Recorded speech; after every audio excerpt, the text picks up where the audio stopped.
Good morning बच्चों। तो आज हम हिंदी व्याकरण भी पढ़ेंगे।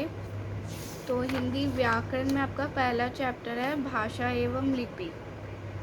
तो बच्चों, अपने दैनिक जीवन में हम अनेक लोगों से बातचीत करनी पड़ती है। बातचीत करने का प्रमुख साधन है भाषा। ठीक है, जैसे कि यहाँ पे आप पढ़ सकते हो, तुम्हारा नाम क्या है? मेरा नाम रचित है। माँ जल्दी खाना दो, बहुत तेज भूख लगी है, अभी ला रही हूँ, बेटा सब्र करो। बच्चों, यहाँ क्या लिखा है? मैम यहाँ लिखा है सदा सत्य बोलो। बच्चों, पहले चित्र में तो दो बच्चे बात कर रहे थे, दूसरे चित्र में माँ बेटा आपस में बात करते हैं, और तीसरे चित्र पर मैम ब्लैक बोर्ड पे कुछ लिखती है और बच्चों उसे पढ़कर समझते हैं कि क्या मैम ने लिखा है। तो यही है भाषा। भाषा वह साधन है जिसके द्वारा हम अपने भावों तथा विचारों को दूसरे तक पहुंचाते हैं तथा दूसरे की भाषा तथा विचारों को स्वयं समझते हैं, वह भाषा है। ठीक है, किसी के मन की बात अगर वो बोलकर या लिखकर हमें समझाता है तो वो भाषा है। भाषा के दो रूप होते हैं, एक मौखिक भाषा, एक लिखित भाषा। जब हम बोलकर अपनी बात दूसरे तक पहुंचाते हैं तथा उनकी बात सुनकर समझते हैं तो यह भाषा का मौखिक रूप कहलाता है। लिखित भाषा, जब हम लिख कर अपने विचारों दूसरे तक पहुंचाते हैं तथा दूसरे की बात पढ़कर स्वयं समझ लेते हैं तो यह भाषा का लिखित रूप कहलाता है।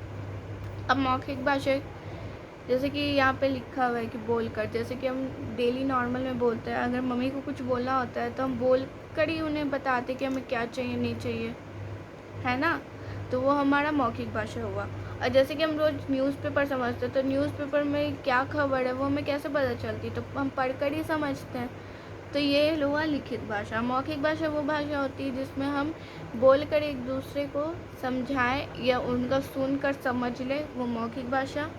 लिखित भाषा वो भाषा होती है जिसमें हम अपने विचार लिखकर दूसरे को समझाएं या पढ़कर दूसरे के विचार समझ लें, वो लिखित भाषा होती है। भाषा का एक तीसरा रूप भी होता है जो कि इशारों और संकेतों में किया जाता है। जो इंसान बोल या सुन नहीं सकता वो इस भाषा का उपयोग करता है। ठीक है, बट ट्रैफिक पुलिस जो होता है, जब उसे किसी साइड की गाड़ी को आगे करना होता है तो वो सीधा हाथ दिखाता है या फिर इशारे देखता है कि अब आपको इधर जाना है। तो ट्रैफिक पुलिस बोल तो सकता है, सुन भी सकता है, बट वो उस टाइम इशारे देता है। सो वो भी एक भाषा का ही रूप है। भारत एक विशाल देश है, यहाँ अलग अलग स्थानों पर अलग अलग भाषाएं बोली जाती हैं।